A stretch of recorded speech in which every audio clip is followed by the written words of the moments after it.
So behind me I have the MuckTruck and the Power Barrow from Muck-Truck. Now you may have seen copy models like these on the market before, but these are the original motorised utility vehicles designed for moving heavy goods such as building materials and garden waste. Big question is, what place do they have in the market and how versatile can these machines really be? Well, in this video, we're going to find out. So things we're going to cover in this video are the off-road capabilities and ease of use. We're going to look at the capacity and all the features, cost effectiveness, versatility and customization options, the difference between the battery and the petrol model, and we will be doing a towing test. So if you're intrigued, you'll have to stick around to check it out for yourself. So you could be a builder, you could have a hire fleet, you could be a farmer, gardener, or even a smallholder. So I think the first job is to fire one up, crack on down to the stables and do some mucking out.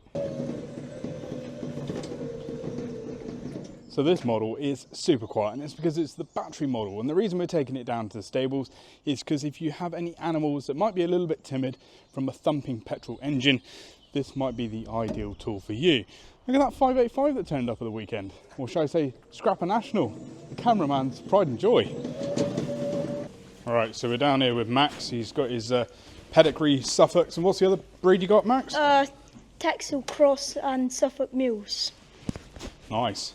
Max is just doing a bit of dunging out here, so I'm gonna pull up beside, and then he can chuck it in the barrow, and we can go and tip out on the dung heap then. And that's another nice thing, is because it's so compact. Obviously, if you've got areas where you can't get your tractor or your trailer, you know, coming in through small doors or something like that, obviously you can get your muck truck in, and it's really, really simple. So Max is going to load it up. And there's another big benefit with this as well, in the fact that this has got electric tips. So someone like me, relatively strong, I'll be able to tip a manual, but on this one, because you've got the electric tip as well, it means if you are, you know, you aren't quite so strong, or you need something that's a little bit easier and more flexible to use, you can tip that up, and we'll show you in a minute when we go to the dung heap how easy that is. So this battery offering runs on two 12-volt batteries producing 1800 watts of power. It carries a true 8 cubic feet or 365 kilos, has all-wheel drive and pivot steer. Right, it's a good job there, Max. Yeah, You're gonna give it a drive then? Yeah, see how easy it is. Cool. Just mind the paintwork, Max. You got it.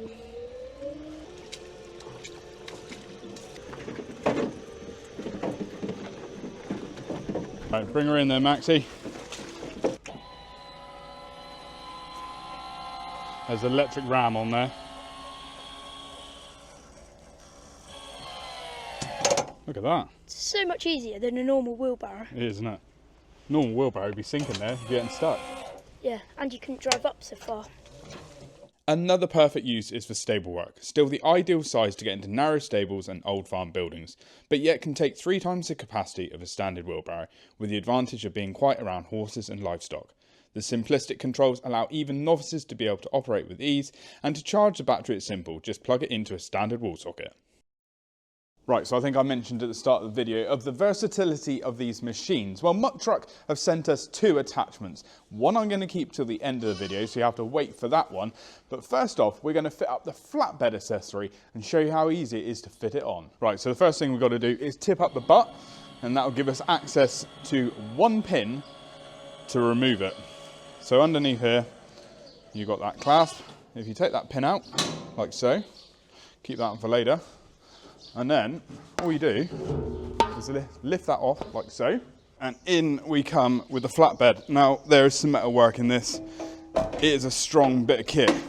Just put it on like the Barrow with the clip at the back. Now the uses for this is going to be unreal. You could use it for construction trades, you could use it in a garden environment where you're putting bags of sand, cement, that sort of stuff on there.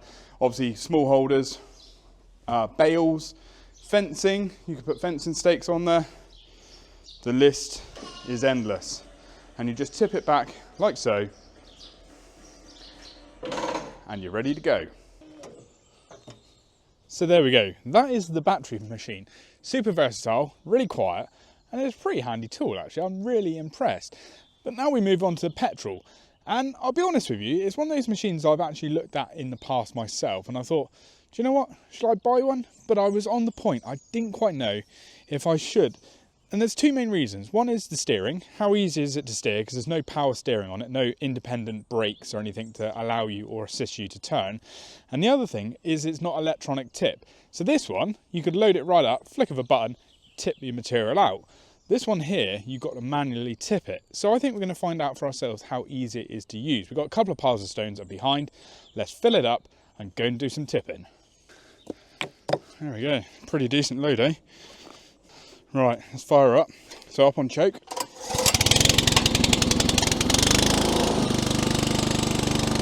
Select the gear, so we'll put it in first gear to start off with. Down on the brake and pull up the clutch. We're away.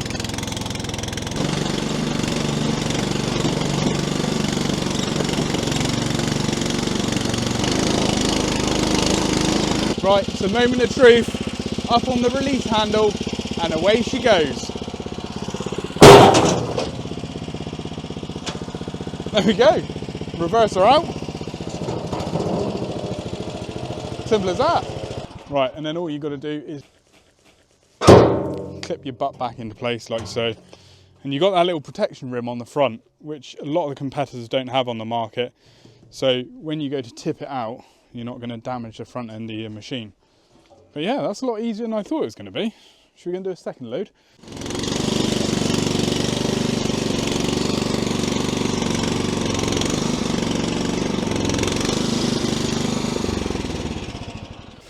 Load 2, I've gone bigger and higher.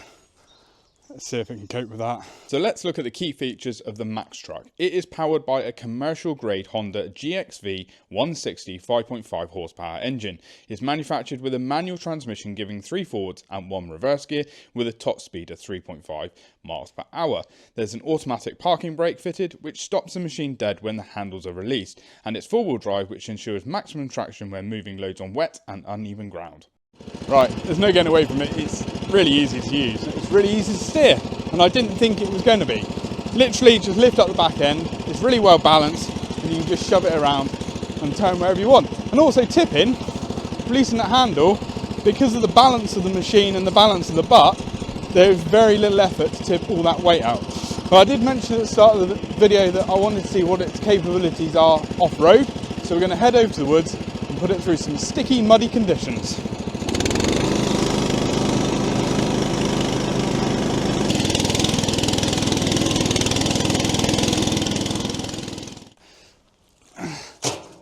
Now, we made all this wood chip the other day with a chipper, so I thought I'd come down and clear all this up.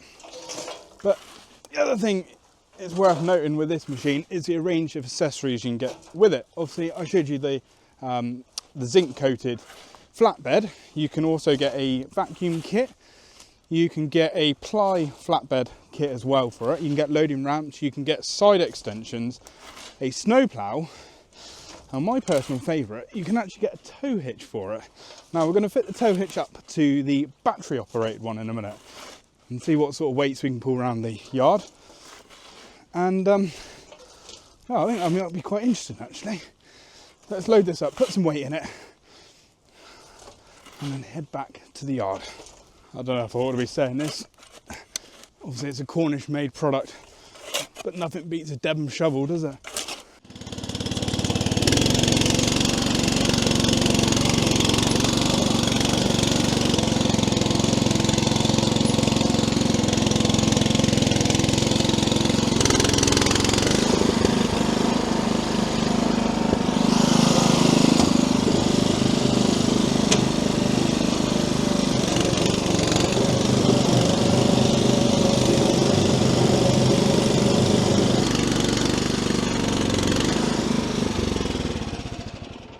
So there we go, that is the petrol version powered by the Honda engine. Now, the time you've all been waiting for. We are going to tow with the battery powered machine. And what a substantial tow hitch it's got. Now it fits on just like the flatbed and the butt on this one. And you can get the attachment for the petrol version as well. But look at the metalwork in there. So with a flick of the finger, we have our tow ball assembly all fitted. Right, I think I found my prime candidate Nugent livestock box. Let's see if it can pull it out then, shall we? Right, so the cameraman, he thinks that's about 800 to 850 kilos. Will it pull it? Don't know. Your guess is as good as mine. Bloody hell. Look at this go.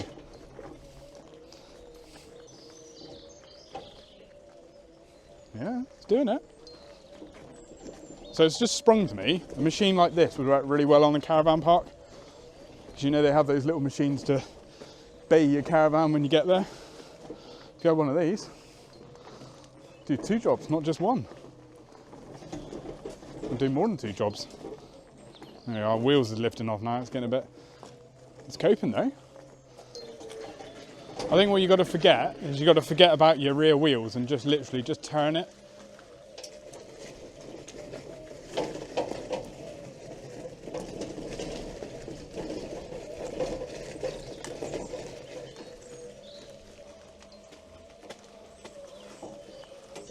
Look at that. You know on the back of the lorries they have rate my driving? Well, let us know in the comments below what my driving was like out of 10. 10 being the best, 1 being pretty SHIT. Right, let's unhook it there and round up. Well, as I say, I wasn't expecting that. Now, at the start of the video, I had some points I wanted to mention throughout the video. One was off-road capabilities and how easy they are to use. I think I proved that. Even the petrol version, which is very basic in the way it tips and it steers, is an absolute breeze to use. And using it down in the woods in those muddy patches, it didn't miss a beat. The other thing is cost effectiveness. Now, yes, they are a little bit more premium products, but you do pay for what you get at the end of the day. And something like this, if you got this on your hire fleet, within a few weeks, it's paid for itself. You know you can rely on the Honda engine, it's built well, it's very strong, and it's a tick from me. The versatility and customization of the products. Now, I think I mentioned a minute ago about how useful something like this would be on a caravan park. Now, towing around caravans with this little dolly wheel on the front or this bull hitch would make it very, very versatile for anyone that's got any of those sort of applications. Again, if you've got trailers or anything like that in the yard where you've got access issues, you're in a stable or in a shed, you need to pull something out, just get your MuckTruck, hook it up and you pull it out. Difference between battery and petrol? Well, very little. Obviously the run time, you just keep filling that up with petrol. If you've got a power source, that'll do a day's work. That'll do 8 hours of work or 3.5 hours of actual constant run time. So even that, if you had that running all day long on your landscaping business, you know when you get home, you just charge it up and it'll be ready for the next day. And having 2 lots of 12-volt batteries, giving it a 20-volt system, that will do everything the petrol machine will ask of it. And capacity-wise, well, you can't argue with 365 kilos on both machines. They both perform really, really well. I was very impressed, and it would be something that I would certainly consider buying in the future. Now, I'm actually doing a self-build myself, so I'm thinking I might be able to nick it off James for a weekend to move around any rubble in the garden. Now, I hope you enjoyed the video. I want to know, is there any attachments you think are missing in the range? Because I think having that versatility of having all those different bits and pieces really makes it a great product. But let us know in the comments below. So that's the Max Barrow and the Power Barrow from Muck-Truck. We're Machinery Nation, and if you enjoyed this sort of content, then check out the rest of our videos. We've dropped one below, so click on the link and tell us what you think. We'll see you in the next one. Cheerio!